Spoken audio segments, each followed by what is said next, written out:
नमस्कार, मैं सुधीर कुमार त्रिपाठी आपका जय महादेव विद्याकुल पर स्वागत करता हूं। बच्चों, आप लोग जल्दी जल्दी आ जाइए, उसके बाद आपकी क्लास बढ़िया से शुरू कर देते हैं। तो चलिए जुड़िए आप हमारे साथ। कौन कौन जुड़ गए हैं? Manoj Kumar Chaurasia, Chandraveer Singh, Shivangi Mahendra Verma. Sir class start करो। कर रहा हूं बेटा, लेकिन धीरे धीरे करके आप लोग जुड़ जाइए, जल्दी से जल्दी आप लोग आ जाइए, तभी ना क्लास को स्टार्ट करेंगे बच्चों। क्योंकि ज्यादा से ज्यादा ओके बाय, मैं चलता हूं, कोई बात नहीं। चंद्रवीर आप चले जाइए। काजल राय, गुड इवनिंग सर जी। गुड इवनिंग बेटा, क्या हाल है, कैसे हैं आप लोग? मैं चलता हूं, ओके तो ठीक है, चली जाइए, कोई दिक्कत नहीं है।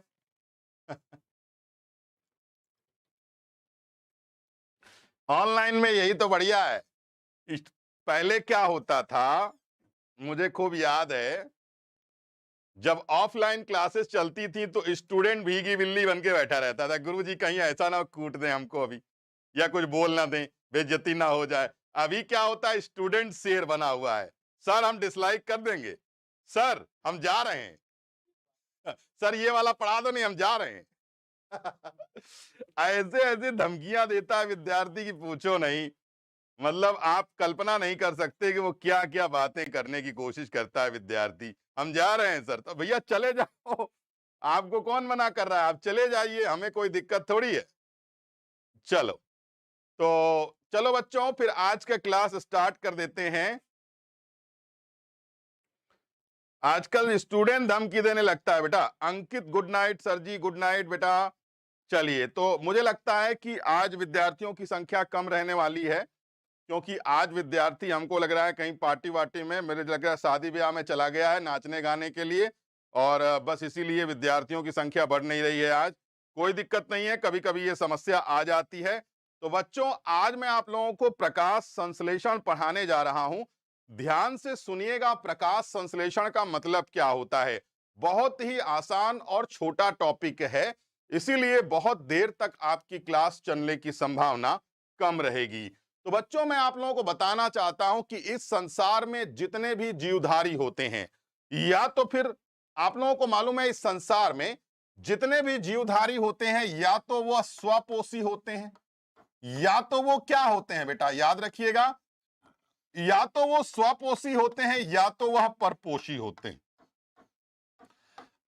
अच्छा, स्वपोषी का मतलब यह होता है कि वह अपना भोजन स्वयं बना सकता है, और परपोषी प्रत्यक्ष या अप्रत्यक्ष रूप से स्वपोषियों पर निर्भर होता है। इसका मतलब यही हुआ कि जो स्वपोषी होता है वह अपने भोजन का निर्माण अपने शरीर में ही कर लेता है। तो अब बात यह आती है कि कौन अपने भोजन का निर्माण कर सकता है। तो बेटा याद रखना, अपने भोजन का निर्माण कौन करेगा? तो अपने भोजन का निर्माण कौन करता है? तो वो हरे पादप करते हैं। यानी जो हरे पौधे होते हैं वही अपनी भोजन का निर्माण करेंगे, और वो भी किस प्रक्रिया के माध्यम से भोजन का निर्माण करेंगे? तो उस प्रक्रिया को हम लोग कहते हैं क्या? प्रकाश संश्लेषण। तो पौधे जितने भी होते हैं, चाहे वह हरे हो चाहे वह पीले हो, लगभग लगभग सभी पौधे प्रकाश संश्लेषण की क्रिया करते हैं और अपने भोजन का निर्माण करते हैं। आप लोगों को मालूम होगा, प्रकाश संश्लेषण की क्रिया में लगभग लगभग कार्बनिक और अकार्बनिक पदार्थों का प्रयोग किया जाता है। तो बात यह आती है कि आखिरकार प्रकाश संश्लेषण की क्रिया में कौन कौन सी चीजों की आवश्यकता होगी, और आखिरकार कैसे प्रकाश संश्लेषण की क्रिया संपन्न होती है। तो आइए, मैं आपके सामने एक चित्र बनाऊंगा, और उस चित्र के माध्यम से आप लोगों को मैं यहां पर प्रकाश संश्लेषण को समझाने का प्रयास करूंगा। आज विद्यार्थी सब कहां चला गया यार, दिख ही नहीं रहा है।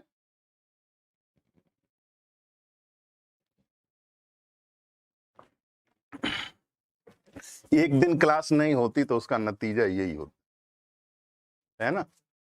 हाँ, कल उधर हुई है ना, इसलिए ऐसा दिक्कत होता है। चलिए बच्चों, तो आज मैं आप लोगों के सामने प्रकाश संश्लेषण के पहले एक चित्र बनाता हूं। ध्यान से देखिएगा आप लोग, ठीक है? चित्र इधर बनाता हूं। मान लीजिए बच्चों, ये एक प्लांट है, ठीक है, ध्यान से देखिएगा। मान लीजिए ये एक प्लांट है,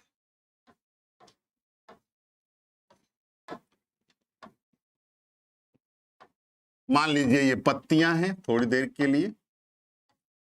चलिए, अच्छा ध्यान से देखिएगा बच्चों, मान लीजिए ये पत्ती है, यानी ये प्रकाश संश्लेषण की क्रिया। अब देखिए, मैं आप लोगों को बताने जा रहा हूं कि प्रकाश संश्लेषण की जो क्रिया होती है, उस क्रिया में किन किन चीजों की जरूरत होगी। यानी प्रकाश संश्लेषण की क्रिया में किन किन कंपोनेंट्स की जरूरत होगी, पहले आपसे हम ये डिस्कस करते हैं, फिर हम आपको सारी बातों पर गौर से समझाने का प्रयास करते हैं।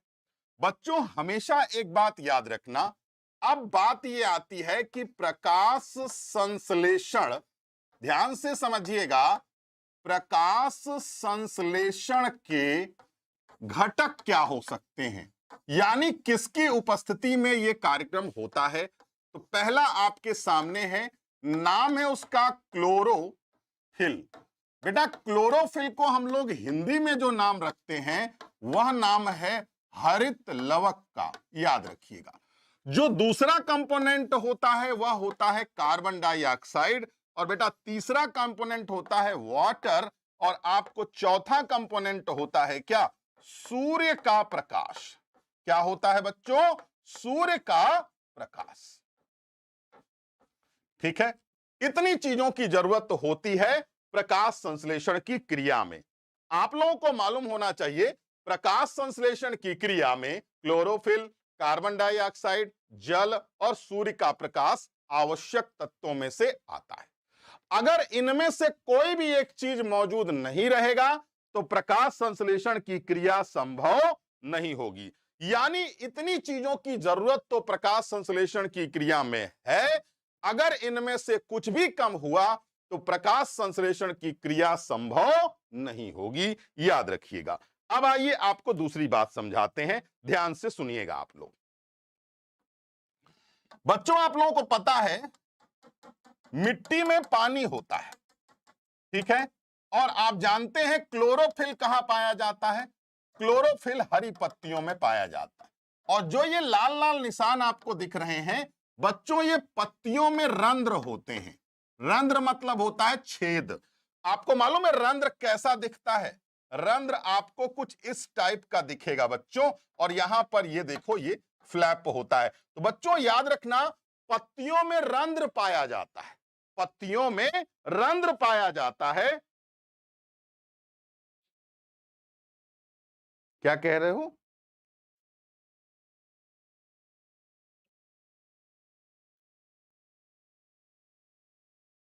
सर आप मुझे आशीर्वाद दीजिए, मैं आपको लाइक करूंगा।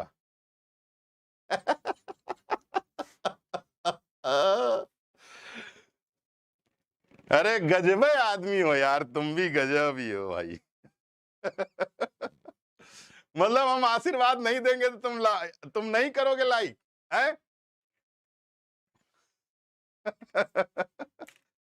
रडार क्या होता है बेटा, रडार होता है, आप जानते हो, हवाई जहाज वगैरह को कैप्चर करने के लिए कहां पे जा रहा है, कहां से आ रहा है, ये सब चीजें।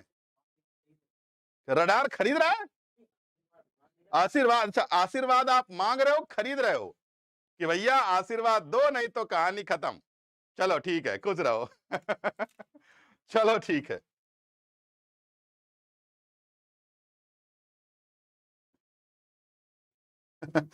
कुछ भी बोलते हैं बालक।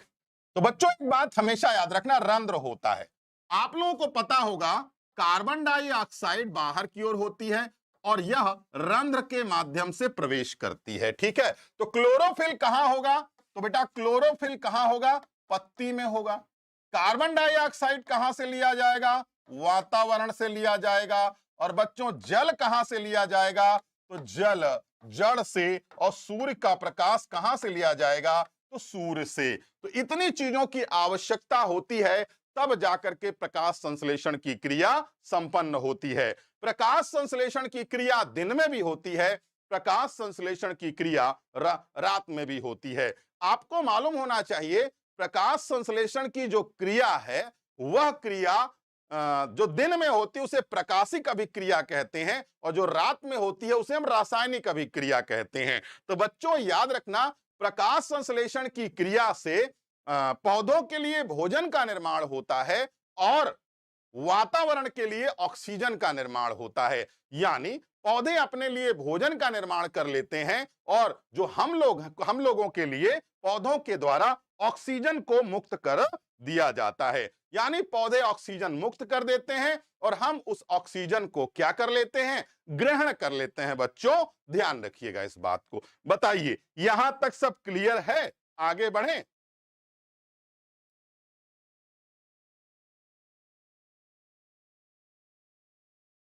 बोलिए बच्चों, यहां पर सब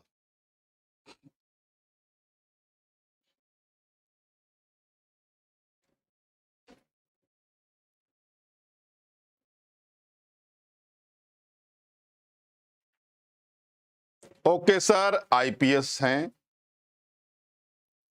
तो भैया आप आईपीएस हैं तो इसमें हमारी कोई गलती नहीं है, याद रखो।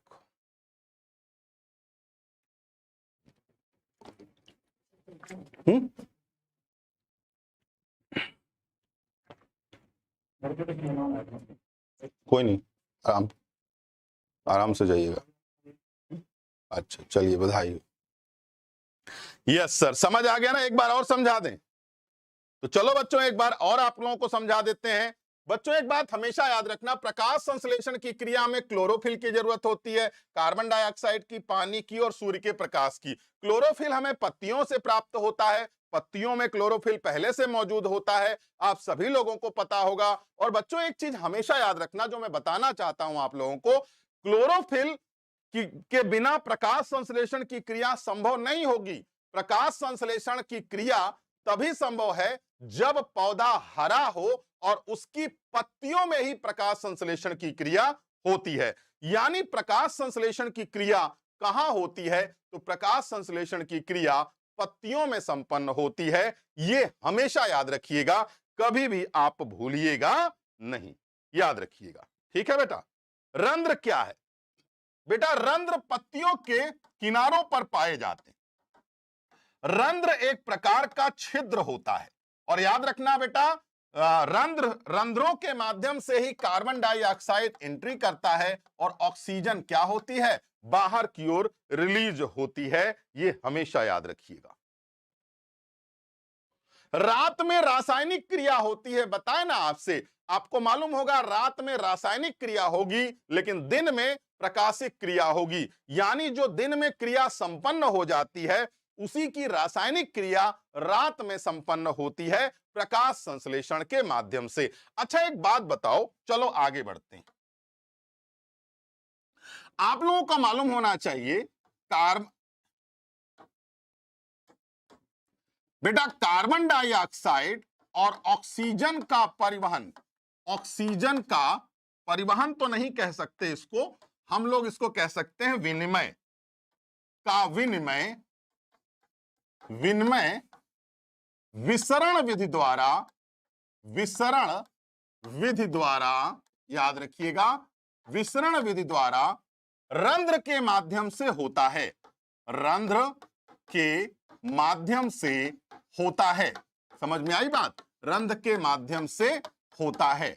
अच्छा आप लोगों को शायद मालूम ना हो, मान लीजिए बच्चों ये एक पत्ती है, थोड़ी देर के लिए एक लीफ है, थोड़ी देर के लिए मान लीजिए, और इस लीफ में आप लोग याद रखिएगा ये जो लीफ है यहां पर रंध्र हैं, यहां पर कार्बन डाइऑक्साइड ज्यादा मात्रा में है, अधिक मात्रा में है, तो ये क्या होगा, कम वाली जगह पर आराम से ट्रांसफर हो जाएगी। और इसी प्रक्रिया को कहते हैं विसरण विधि। यानी ऑक्सीजन जो निकलती है, वह जो ऑक्सीजन निकल रही है वह भी विसरण विधि द्वारा निकलती है, क्योंकि पत्तियों के अंदर ऑक्सीजन की मात्रा ज्यादा हो जाती है, वातावरण में कम हो जाती है, जिसके माध्यम से ऑक्सीजन क्या होता है, अंदर से बाहर की ओर मुक्त कर दी जाती है। ध्यान रखिएगा इस बात को। आइए आगे बढ़ते हैं बेटा। अब देखो क्या होता है, आप लोगों को पता होगा आप लोगों को पता होगा बेटा 6CO2 प्लस 12H2O, अगर मान लीजिए यह किसकी प्रेजेंस होगा, क्लोरोफिल, क्लोरोफिल की प्रेजेंस होगी और सूर्य का प्रकाश होगा, सूर्य का प्रकाश होगा, याद रखिएगा। तो बच्चों एक बात हमेशा याद रखना, क्या बनेगा, C6H12O6 plus 6O2 oxygen release हो जाएगी। तो बेटा याद रखना यह एक रासायनिक अभिक्रिया है, यानी कुल मिला के प्रकाश संश्लेषण की क्रिया में ग्लूकोज का निर्माण होता है और ऑक्सीजन मुक्त हो जाती है। देखो बेटा विनिमय का मतलब होता है आदान प्रदान करना। विनिमय मतलब आदान, जैसे मान लीजिए आप पैसा लेते हैं, पैसा लेके बाजार जाते हैं और बाजार जाके आप चीनी, जैसे मान लो चीनी 40 रुपए किलो है, आपने सामने वाले आदमी को 40 रुपए दिए दुकानदार को, और उस दुकानदार ने 40 रुपए के बदले में आपको चीनी दे दी। तो इसका मतलब यह हुआ, विनिमय का मतलब होता है एक्सचेंज करना बेटा, एक्सचेंज करना। एक्सचेंज का मतलब होता है कि आप कैसे एक सामान के बदले दूसरा सामान लेते हैं। विसरण विधि द्वारा विनिमय होता है। ऑक्सीजन अंदर से बाहर जाती है और कार्बन डाइऑक्साइड बाहर से अंदर की ओर आती है, इसी को कहा जाता है विनिमय। ध्यान रखिएगा।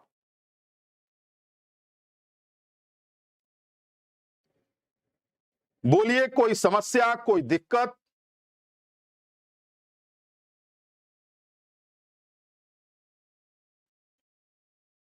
हाँ जी बच्चों, कोई दिक्कत, कोई समस्या?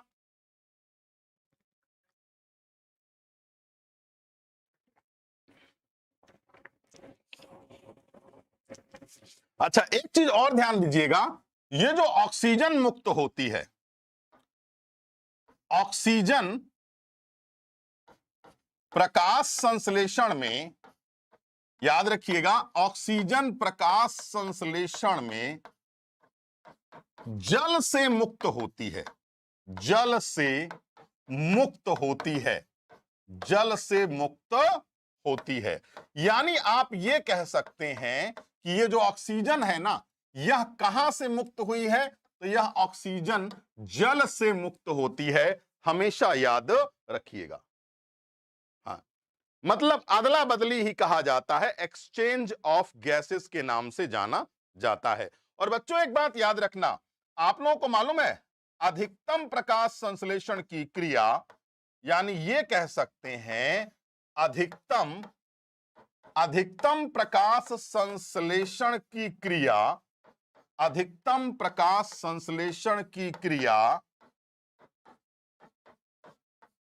तो बच्चों याद रखना अधिकतम प्रकाश संश्लेषण की क्रिया लाल प्रकाश में, लाल प्रकाश में व न्यूनतम हरे प्रकाश में होती है। वह न्यूनतम कौन से प्रकाश में होती है? वह न्यूनतम हरे प्रकाश में होती है। ठीक है, तो बच्चों बताओ समझ में आ गया या नहीं आया, या कोई दिक्कत हुई आप लोगों को? आज ये छोटा टॉपिक था आप लोगों के लिए, छोटे छोटे टॉपिक ही आप समझिएगा, तभी आप लोगों को आनंद आएगा। बताओ बच्चों, हेलो बांके बिहारी, अंकित वर्मा,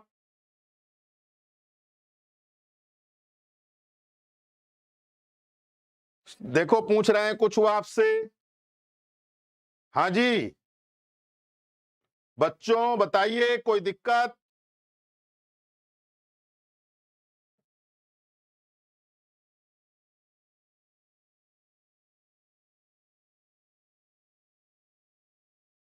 सर अगर पेड़ को धूप में ना रखें तो? बेटा पेड़ को धूप में नहीं रखोगे तो कहीं ना कहीं से वो प्रकाश तो ले ही लेगा, बल्ब का प्रकाश ले लेगा, कहीं ना कहीं से कोई ना कोई प्रकाश तो ले ही लेगा वो। और देखिएगा अगर उसका प्रकाश संश्लेषण की क्रिया नहीं होगी तो उसका रंग रूप बदल जाएगा पेड़ पौधे का, याद रखो। किसी तरीके का आप लोगों को डाउट हो तो आप हमसे पूछ सकते हैं, हम आपके डाउट का इंतजार कर रहे हैं। चलिए बच्चों बताइए कोई डाउट हो तो आप लोगों को। हाँ जी सर प्लीज बताइए, क्या बताएं बेटा, बता तो दिया। क्या बताएं? बताइए, कोई दिक्कत हो तो, कोई परेशानी हो तो। आप लोगों को बड़ी आसानी से मैंने क्लास 10th में जैव प्रक्रम में जो पोषण वाला टॉपिक है, उसी में प्रकाश संश्लेषण की क्रिया है, और वही टॉपिक मैंने आपको अभी थोड़ी देर पहले समझा दिया अच्छे से। ठीक है, नो डाउट। ठीक है, तो कौन कौन सी चीजों की आवश्यकता होगी, कैसे कैसे होता है, किस किस तरीके से प्रकाश संश्लेषण की क्रिया होती है, किन किन चीजों की जरूरत होती है, प्रकाश संश्लेषण की क्रिया के बाद निर्मित क्या होता है, कौन सी गैस मुक्त होती है, यह संपूर्ण जानकारी आपको मैंने अभी यहां पर बताया। अगर किसी प्रकार का कोई डाउट है तो आप जरूर पूछें, नहीं है तो बताइए फिर आप लोग। मुकेश सर भी बहुत जल्दी आप लोगों की क्लास को स्टार्ट करेंगे, इसमें कोई बहुत बड़ी बात नहीं है।